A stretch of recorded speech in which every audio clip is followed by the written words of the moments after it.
Welcome to the 29th Miami Jewish Film Festival, the largest Jewish film festival in the world. We want to thank all our members, sponsors, community partners, volunteers, and all of you film lovers, and especially our presenting sponsors, the Center for the Advancement of Jewish Education and the Greater Miami Jewish Federation, for their continued support throughout all these years. My name is Dr. Isaac Amon, and I'm a lecturer in law at Washington University School of Law in St. Louis. My work focuses on legal history, Jewish memory, and the lasting legacies of atrocity, particularly anti-Semitism, the Inquisition, and the Holocaust. And I am very excited today to be moderating a virtual conversation with director Ruth Zylberman about her powerful new film, Splendours and Miseries of the Camondo Family, which is premiering at this year's festival. Thank you all for joining us. And Ruth, thank you so much for being here today. Well, This film, to start with, is deeply moving and very personal to me. Just by background, my father and grandfather were both born in Istanbul, descendants of Sephardic Jews from Spain expelled in 1492. And an ancestor of mine, Jacob Avigdor, was the chief rabbi of the Ottoman Empire, the Hacham Bashi in the 1860s, who worked closely with the Count Abraham Salomon de Camondo to modernize Jewish life in Istanbul and the empire. So I grew up knowing the Camondo family, but I suspect I was very much the exception, not the norm. So I'd like to start at the beginning. How did you first encounter the story of the Camondo family, and what drew you to create such a magnificently arranged film? thank you, Isaac, for your comment. And I first learned about the Camondo very early on because actually I grew up quite not close to the house of the Camondo, which is in the near the Parc Monceau, as you saw in the film. But I went to high school very close to this Parc Monceau. And also, when I was a kid, I was playing in the Parc Monceau. And so my parents, and then after when I grew up, when I was a teenager, I was often walking near this house. So I knew about this history.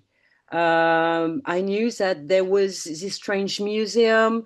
I knew that there was just people who came from Istanbul. And of course, I knew better about that story later on because I believe at the end of the 1990s in Paris, there was a book written by quite a famous French writer called Pierre Assouline about the Camondo. And actually, he had a great success in France, this book. Okay. So I knew about this history. And then there was a big exhibition, maybe years after, at the Jewish Museum in Paris. But I had forgotten everything about it, actually. And then one day I read this book by Edmund de Waal, the British author and artist, about not about the Camondo, but about the Efrusi, about his Yeah. own family, the hair with the amber eyes. And I loved this book because I thought that Edmund de Waal was so, perceptive and sensitive about the history of French Jewry. I thought it was really an amazing book. And then one day, I went back, had not been a very long time to this museum, and I went back to this museum with my mother. And I said to her, "Well, I should make a film about this museum." And then when we walked out of the museum, I went to the library, to the bookshop, just to see if there was any new books that I could find. And I saw a book by Edmund de Waal. He had just written a book about the Count Maurice de Camondo. So Right. that's why I decided to make a film. That's great. And I actually have Edmund's book with Exactly. me as well. I found it to be, again, a very powerful read, very nice, and it's of course nicely complemented by your film. So, once you discovered the story of the Commandos, as you said, you went back with your mother. You decided to embark on this enormous creative journey. I'm curious, what was the process like?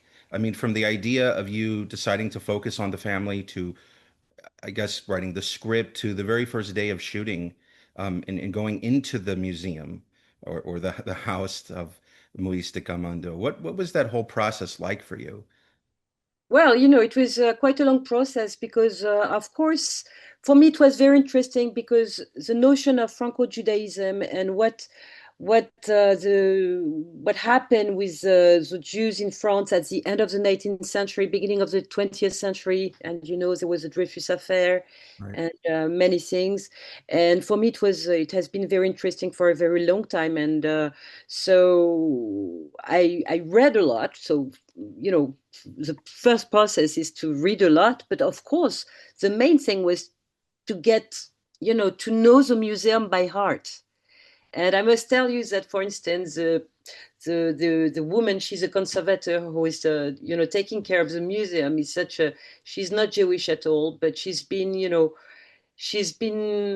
fighting for the memory of the Camondo for a very long time, and so she actually one. But I think the most important step for me was to spend a lot of time in this museum, because of course you have what is open to the audience, to the public who go Right. in these beautiful rooms with exquisite, I don't know, paintings, and you're like in a dream, as Edmund Duval says. But of course it's also a house. So if you go, if you go up the stairs, you've got things that are not open to the public, and where domestic used to sleep, for instance, or you have also cave underground. I mean, it's a whole house. Right. So, and she let me spend a lot of time there, and even in the night. So I could sense the mystery of the house on a day-to-day basis. So, and of course, I met a lot of people. I met a lot of people who worked on this subject. As I told you, Edmund, Pierre Assouline, also Sophie, who you can see in the film, who is a conservator of the museum. And one of the very important steps for me was to go to Istanbul and to try to go and trace the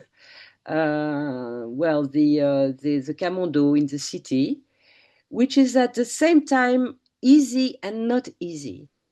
Because of course you've got the very famous stairs, the very Right. famous Camondo stairs in the middle of Galata. So their name is somehow in the middle of the city. But when you try to be very precise about where the building that belonged to them, where they're buried, where they really spend their time in Istanbul, it's not that easy. And I was very surprised also that in the Jewish community of Istanbul, it's not, of course, it is well known, this name of Camondo, but there is not precise knowledge of who they are. So I was very surprised by that. So it was. I spent a lot of time in the museum. I did a lot of readings, and I went to Istanbul. So, and of course, I went also to all those places which are related to the Camondo in France. No. So, for instance, the castle of the Caen d'Anvers, Champs-sur-Marne, which is not far from Paris, is the parents of Irene Caen d'Anvers, who was married to Maurice de Camondo. It's a beautiful castle, something like, I don't know, 20 miles from Paris. And for instance, also the Villa Kérilos, which is in the south of France and which was created by Théodore Reynac, the father of Léon Reynac, who later married Béatrice de Camondo and who was deported with her. So that is a remarkable crisscrossing journey across the continent, across memories.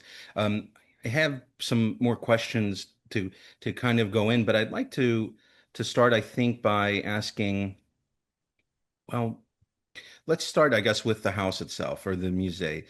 The film mentions, as you said, some of the foremost names who've studied are published on Commando, Edmond de Waal, Pierre Assouline, and others, and they appear in the film. And the film gives extraordinary presence, of course, to the house itself, Mm. almost as a character in its own right. And as we say, if walls could talk.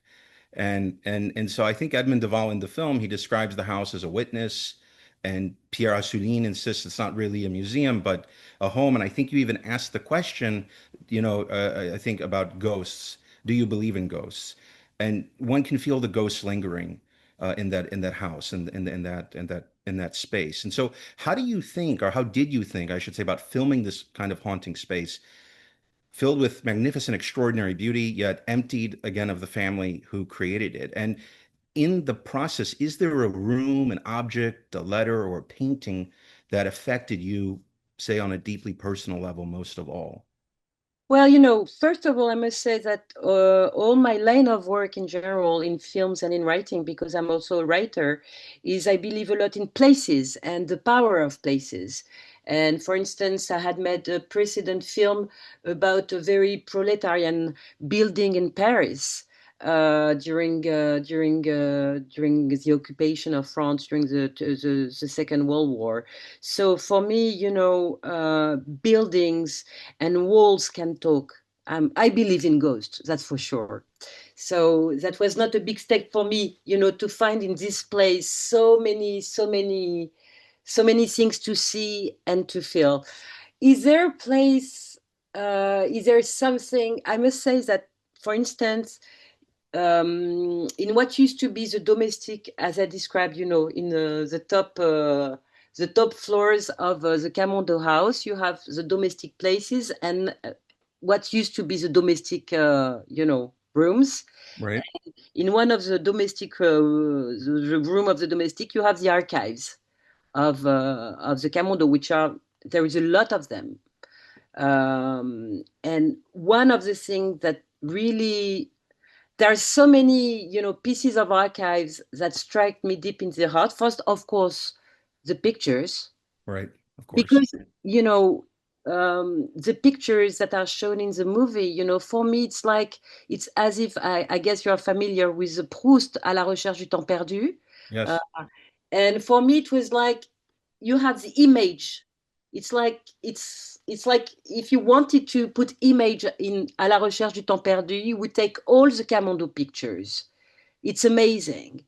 And the coexistence of different type of archives, so the pictures, but also, for instance, I remember when Sophie Le Tarnec, the conservator of the museum, gave me this beautiful Ottoman, it's the Sultan who gave it to the founder of the Camondo Bank.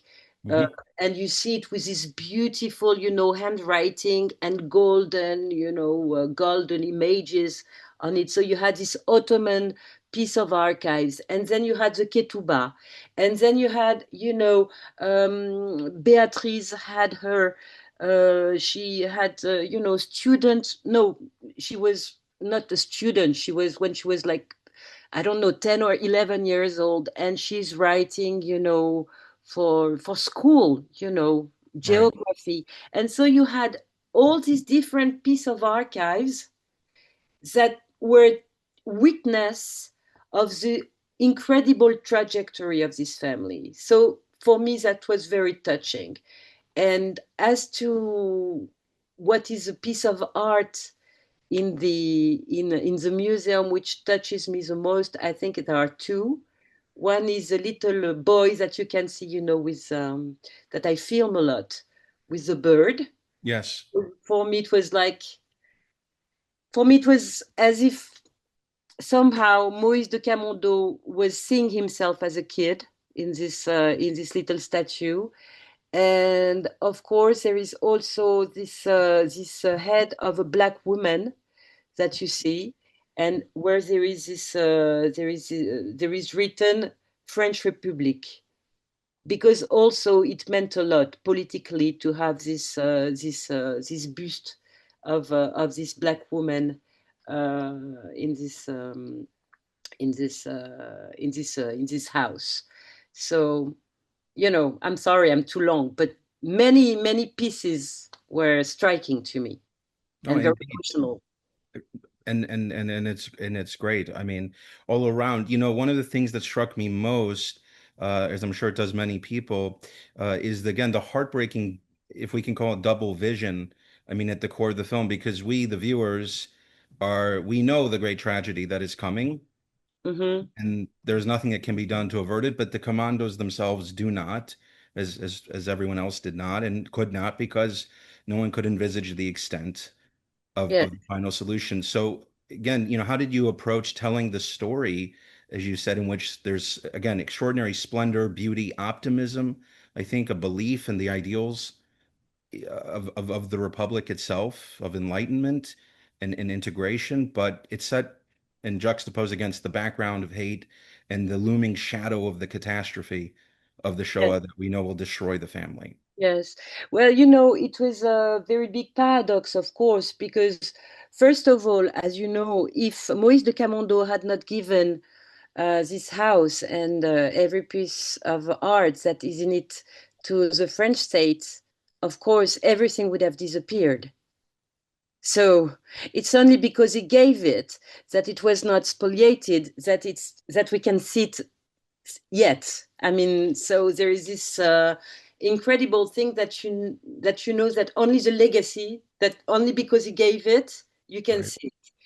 And of course, there is this terrible thing that it's not only that Maurice de Camondo died and that his family died during the Shoah, but it's also that there is nobody anymore to tell the story because, of course, it was like it's a family which is broken, absolutely. right, So what I try to do is to imagine me as Sophie, as Edmund, as Pierre. It was like for me filming a symbolic family because the real family, well, didn't exist. So for me, it was like trying to build a narrative with different hypotheses because I told you about the archives, but we don't have many intimate archives.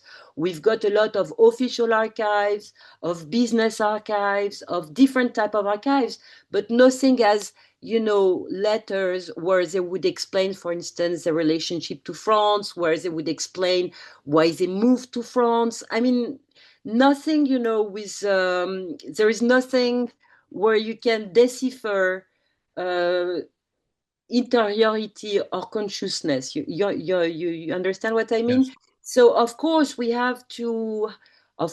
got to be very rigorous as historian, but at the same time you've got to imagine things. You've got to build hypotheses.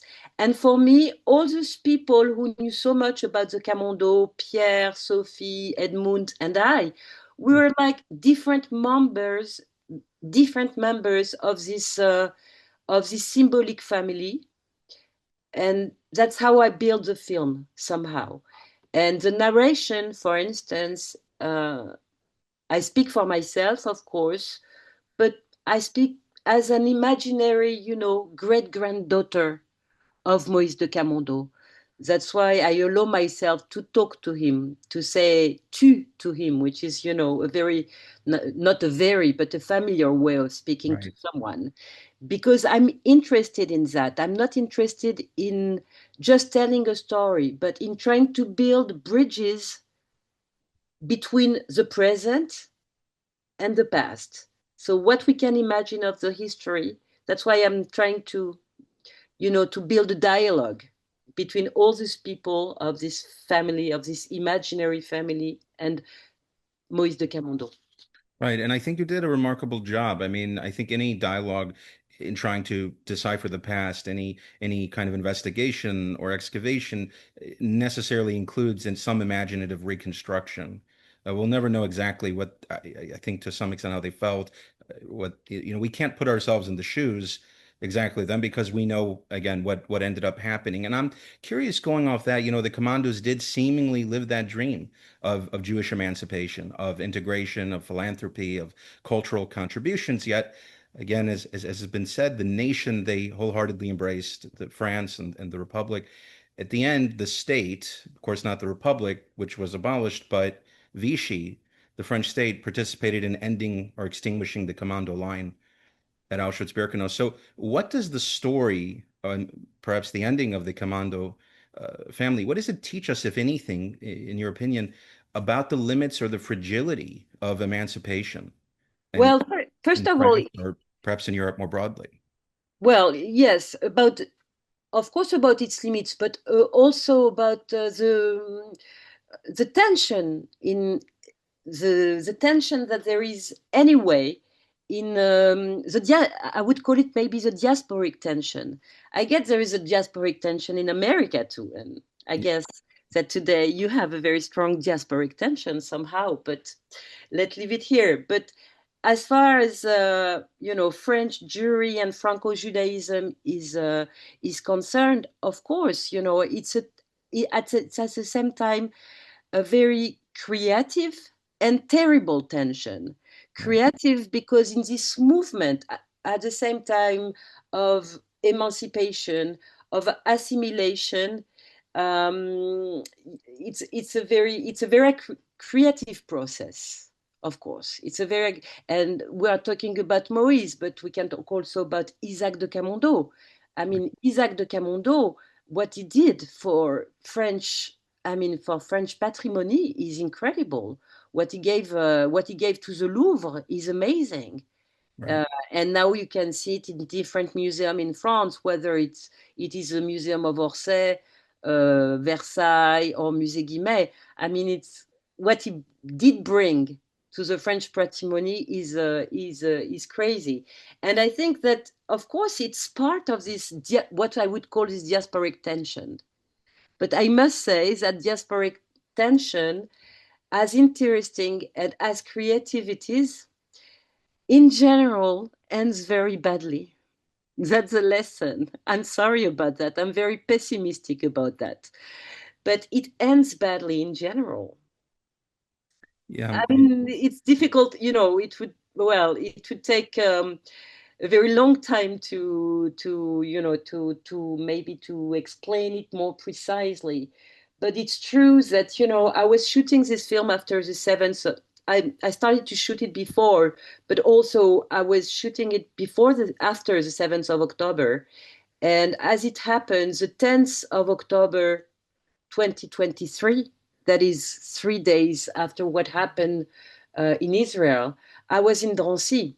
hmm, And to me, it was it was it was such a terrible day.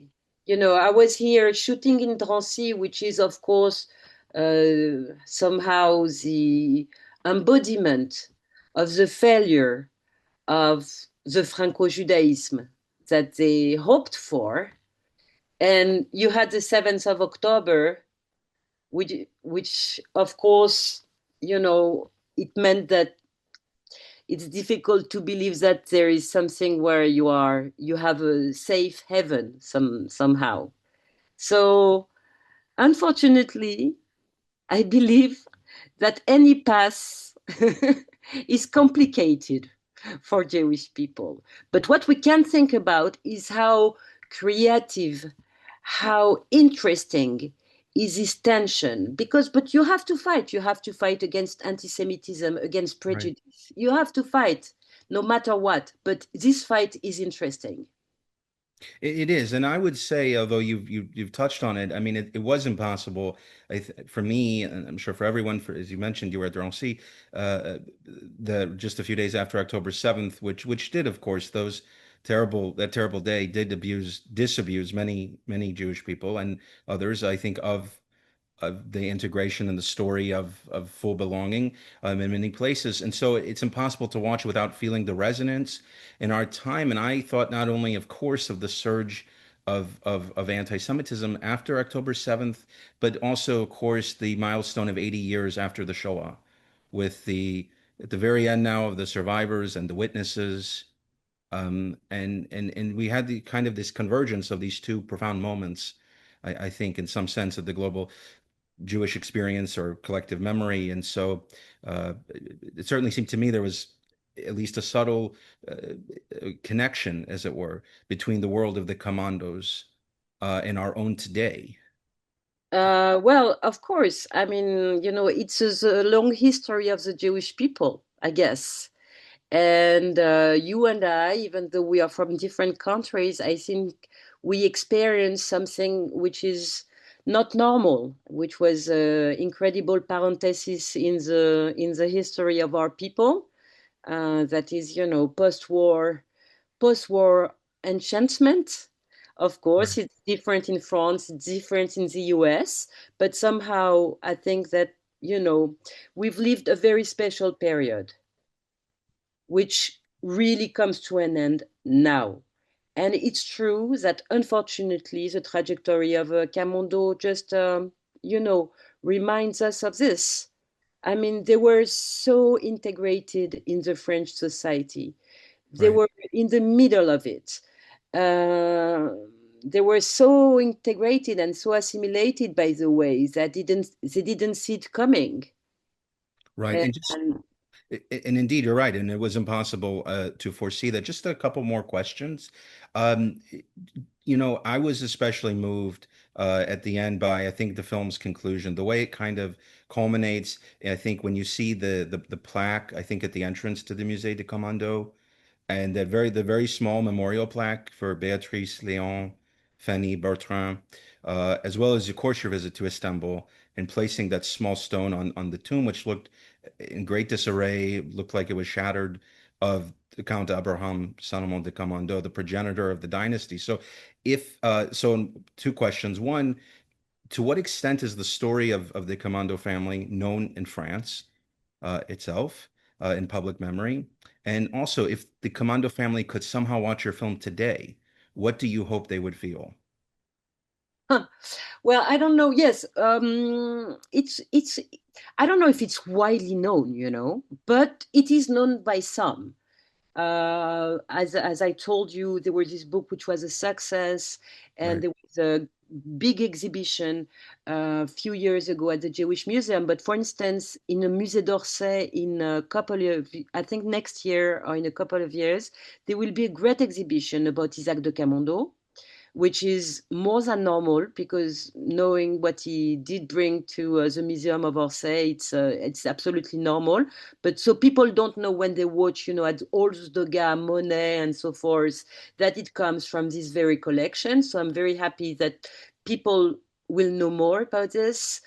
And I don't know what the Camondo would say. I don't belong to the same kind of milieu.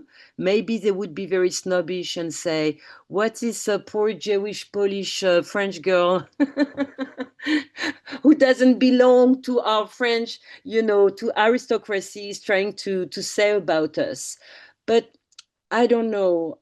Maybe they would feel that I feel empathic, not only about what happened to them, but also about what strikes me as the most moving thing about, and maybe it's one of the Jewish history thing, is how people want so much to find a place and hope that this place will be, will be there for generation and generation.